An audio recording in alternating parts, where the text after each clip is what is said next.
Well, good morning to all the wonderful people in this soon-to-be great holy city of Toronto under our incoming mayor, Mr. Kevin Clarke.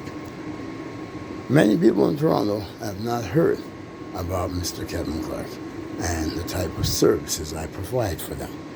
For over 30 years, I have served the people of this city.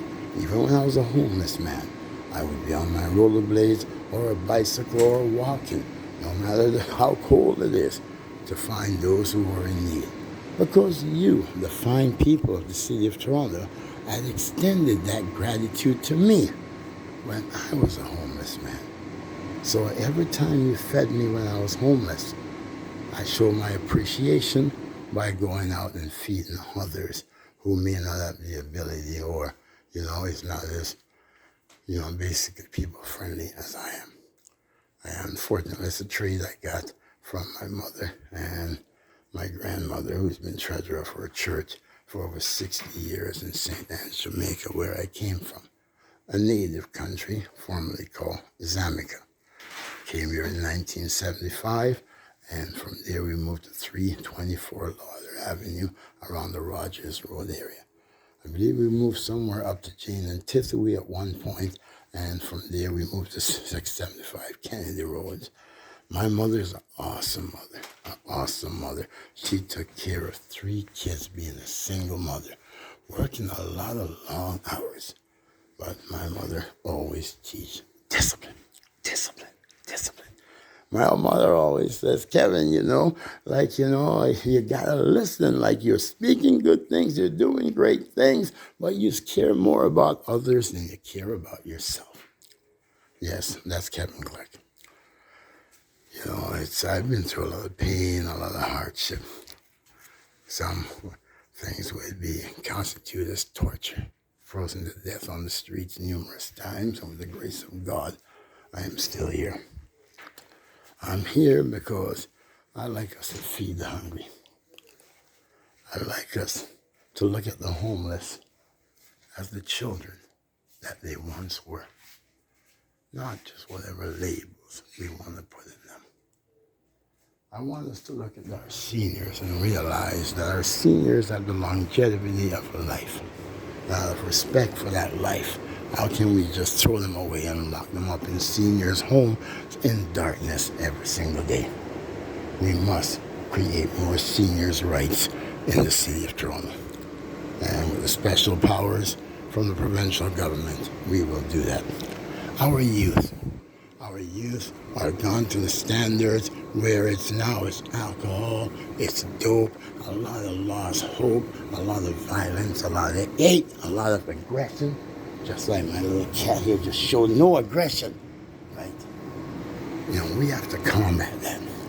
We can't keep saying, as those 6 wannabe mayors who the media's been telling you all about, but how do we know they're wannabe mayors and they're not fit to be mayor because they are not me or someone like me? They are politicians. I'm a man on a mission to combat social decay because of all the pain, hardship, and suffering I went through when I had to go through it that way. And I don't wish the children to end up that way because they are the future. And who's going to replace all the addicts, all the alcoholics? Who's going to replace all the mentally ill? Who's going to replace all the different delinquency that is out there? The robbers, whatever it is. We must always focus on the children. I'm a 7-time mayoral candidate, 10-time provincial, 5-time federal. Broker the largest children's rights case in Canadian history in the death, murder, torture, and abuse of 7-year-old Caitlin Sampson that brought Caitlin Principle to law in Ontario. We wish to put Caitlin Principle into law in the city of Toronto, not only to cover those agencies that are in care of children, but all children in the city of Toronto. I have chosen the children as my deputy mayors because I believe if we make Toronto fit for children to grow and play, then we can all prosper at the end of the day. We must combat the alcoholism, we must combat the drug abuse, we must combat the violence, the hate, the aggression, and we must come together of one mind and invest in humankind. All creatures, great and small, the birds, the bees, and the trees, are included in humanity. So you have a choice. You can vote for the same old politicians, those 6, who have shown you that they were not fit to be mayor. Because there was 102 candidates, and those 6 were content to get all the press, all the debates, and no one else being heard. Now, are you going to vote for a mayor who don't give the people a voice, or Mr. Kevin Clarke? Because I give a voice to the people. I say, let us be. Let's invest in humanity. From homeless to the mayor's job, because homeless never mean I was any less blessed. Peace and love. Everyone, have a joyous, blessed, wonderful day.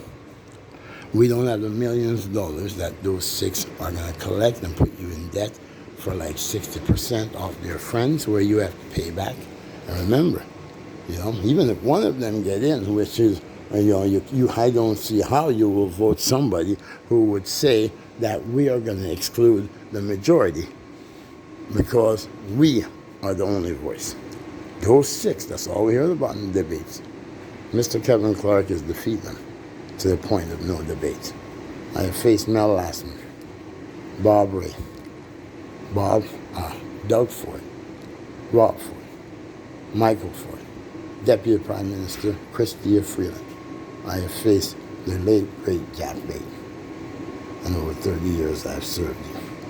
So we can come together and enjoy prosperity of life together. I am asking for your vote because I have earned your vote. Love is what it's all about. Please spread the word. Mr. Kevin Clarke and his deputy mayors, the children of the soon-to-be oldest city of Toronto. Our overall focus is to make Toronto good again, create prosperity, and then use our diversity to go across the world and broker the largest world peace agreement from Toronto. Toronto. That's our righteous opportunity not to oppress. And that's justice for all. Mr. Kevin Clarke brings the light.